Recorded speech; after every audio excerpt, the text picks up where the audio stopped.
Hello, and welcome back to the Going Off Track podcast. I am Kathryn. We are back for another episode in our preseason series of episodes that we are posting before the 2026 season is finally upon us, which is coming so soon.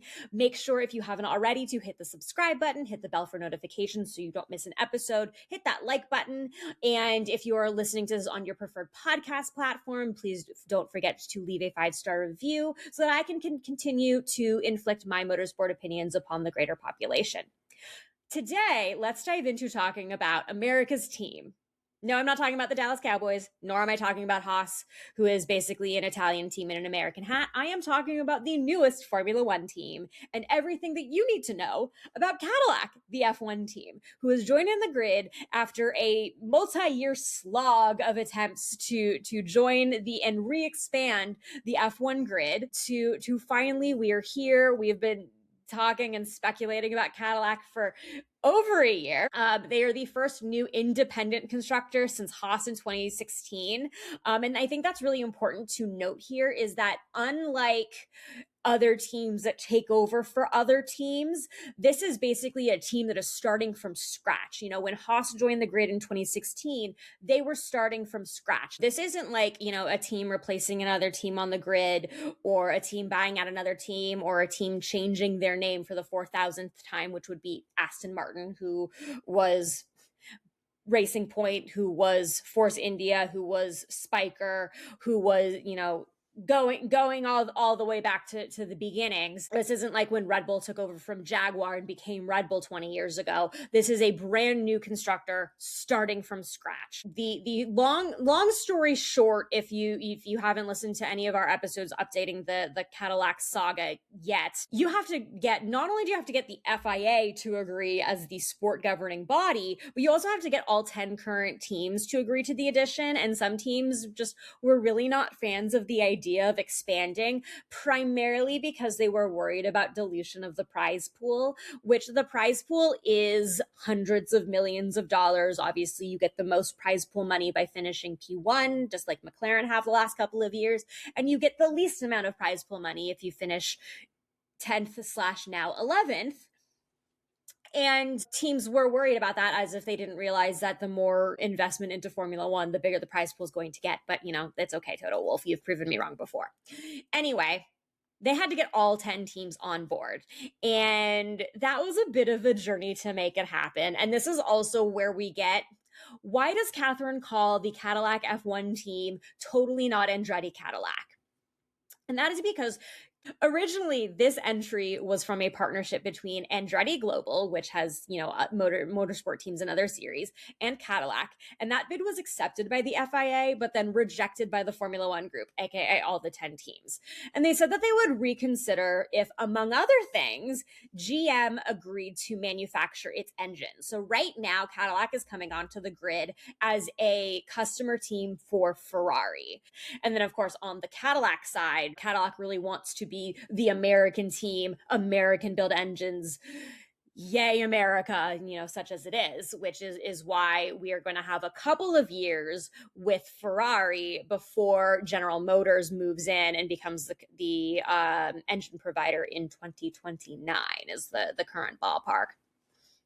But one of the other reasons why the Formula One group unofficially said no is because most people in Formula One really, for whatever reason, don't really like Michael Andretti, who is the son of Mario Andretti, who is the 1978 world champion with Lotus in Formula One and has been around motorsport forever. But people really don't like Michael, and Michael was kind of spearheading the charge. So they said unofficially that if Michael Andretti decides to not be in charge of this anymore, then we would totally happily have this other team. Reluctant happiness, but you know what I mean. Which is why after the Andretti Global offer got shot down, TWG Global came in and said, we're taking over this bid. But here's the thing, TWG Global owns Andretti Global.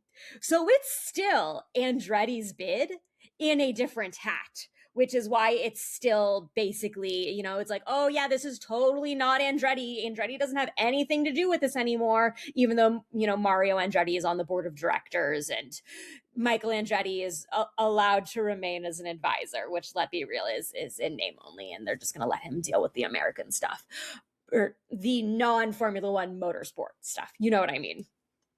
But that's the long and short of it. Cadillac is going to be based in 3 different locations in the United States, along with their UK base. They're going to be based in Indiana. They're going to be based in North Carolina. That's where they're going to be making the engines as well. And also Michigan, because cars. And then they will have their base in Silverstone. But yeah, this has been, one of the biggest, most significant entries into Formula One for a lot of reasons, but also, there's so much more backing. And obviously I wasn't into Formula One in 2016 because I was busy doing other things. But when Haas came along on the grid, and everything that we know about Haas from the early seasons of Drive to Survive, in Gunther Steiner's book, Surviving to Drive, which if you have not read that, you should. We have a reaction to it as well. Gene Haas he's not a car manufacturer. And so when you have a car manufacturer and then another car manufacturer coming together and saying, we're going to, build an F1 team, that you're building something on a pretty solid footing, which of course leads to which drivers were going to be the inaugural drivers for Cadillac F1 team. And I think that Cadillac was very lucky that they came into the sport in the lead up to a point where they had, I think, the most capable drivers available that they could get. And they didn't really they didn't really pigeonhole themselves into saying, well, American team, we need American drivers. Spoiler alert, the Cadillac drivers are not American. Sergio Perez is from Mexico and Valtteri Bottas is from Finland, give or take Australia.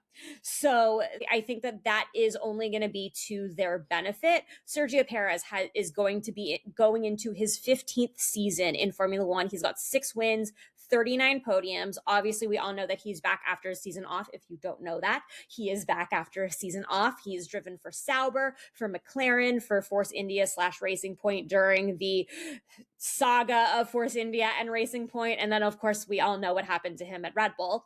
And Valtteri Bottas, of course, he's coming off of a season as the Mercedes reserve driver and primary marketing minion, and has also driven for Williams, Mercedes as Lewis Hamilton's co-driver, and then of course Alfa Romeo and Stake. This is going to be his 13th season. He has 10 wins under his belt and 67 podiums. And I will tell you, because I did the research, that these 2 drivers are more successful than any other driver to a brand new constructor on the grid going back to 2000, mostly because I kind of got bored doing this research, because every team that I look for that it was their first year on the grid, their drivers were not very good, or they were not very experienced. So that's your kicker here, is that these are the most experienced inaugural drivers for a brand new constructor in a very, very, very long time.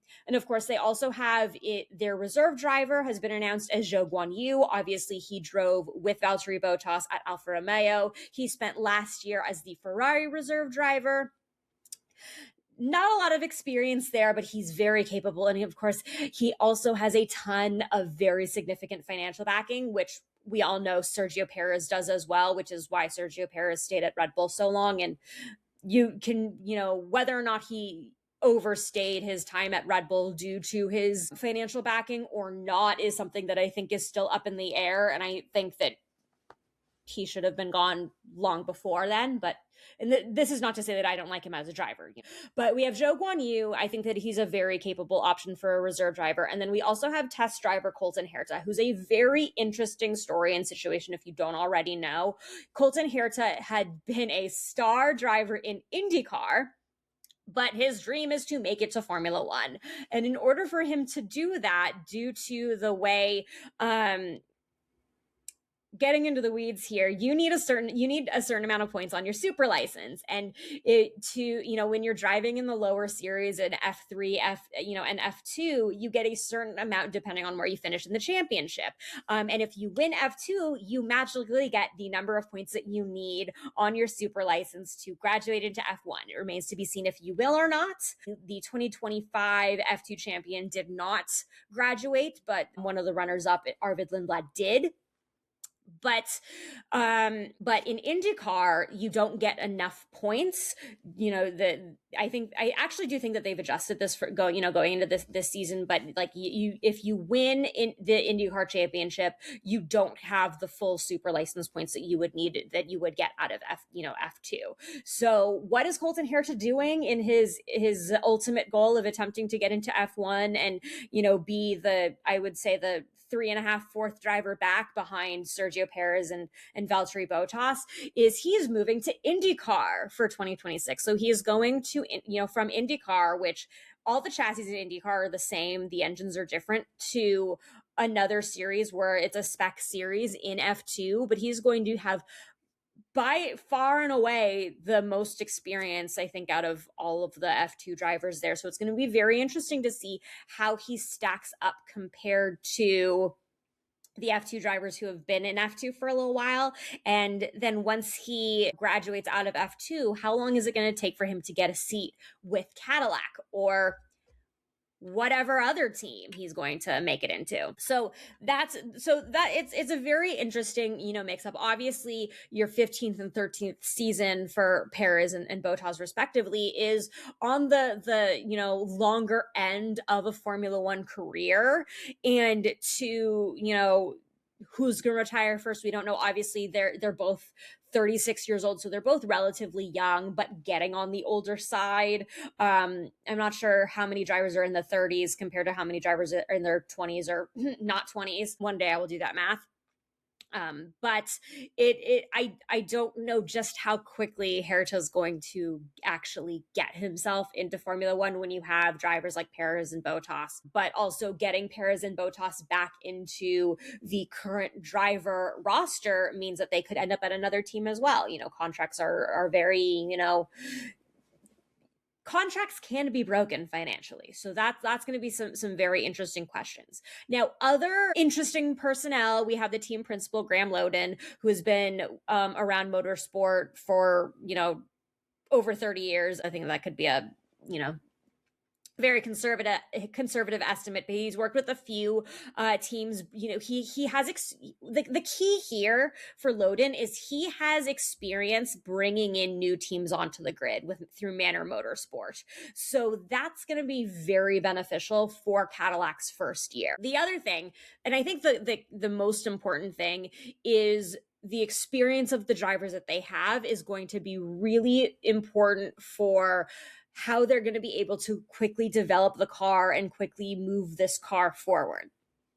Because like I said, looking back at other new constructors, their first F1 seasons, they're not that great, and they didn't have drivers that were nearly as experienced as what we have with Bottas and Perez. In 2016, Haas's first year on the grid, the drivers were Romain Grosjean and Esteban Gutierrez. Romain Grosjean was going into his 5th full season. His best drivers' championship finish prior to that was 7th, and he had 10 podiums and a pair of P2s. So going into his tenure at Haas, there was actually a lot of potential there.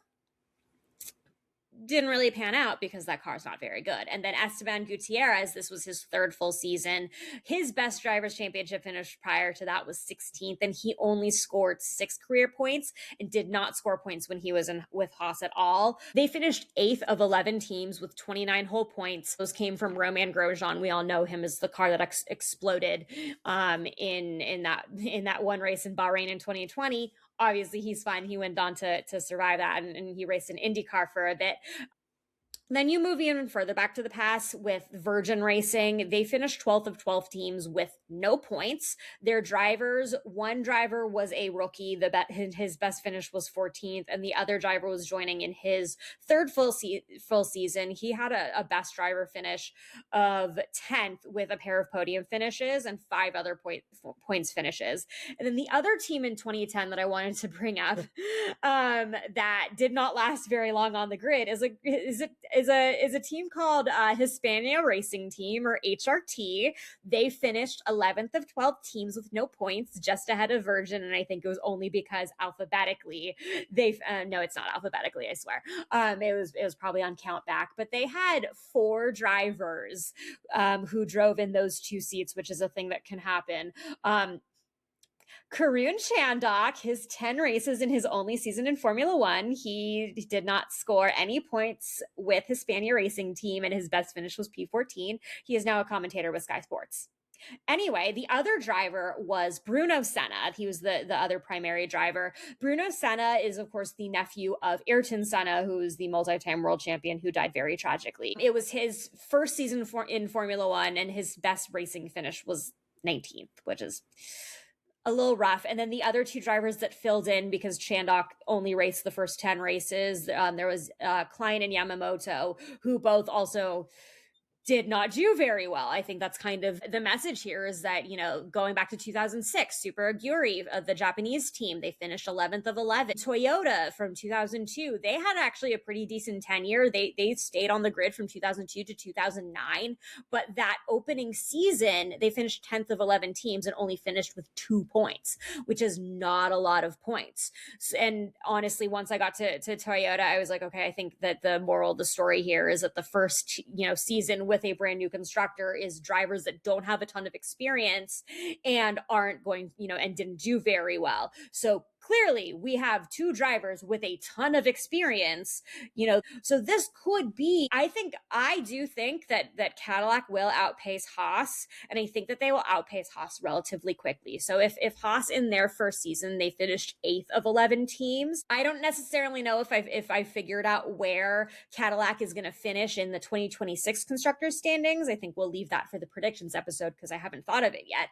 But I do think that they have a chance to finish. I think that they could potentially finish higher than 8th, especially with the drivers that we're working with. And I know that we didn't really, they didn't light up the testing boards either, the same as Aston Martin. If you missed the last episode where I talked about, the concerns that we all have about Aston Martin, then that might not be great. But with 2 very experienced drivers behind the wheel who have won constructors championships and helped their co-drivers win drivers championships, I do think that Cadillac is in as best position that they could be to be successful. I don't think they're going to be successful right out of the gate in Australia, but I think that once we get to the end of the season, I think that they will have exceeded expectations. So that's what I have for you today. Up next, we will have a video to be named later of topic. It will not be the Drive to Survive reaction. That will be coming out later, but I think we're going to have an episode before the Drive to Survive reaction and before the full-on season predictions. But until then, don't forget to like and subscribe so that, like I said, I can inflict my motorsport opinions upon more people in the greater population. And thanks for going off track with us, and we'll see you in the next one.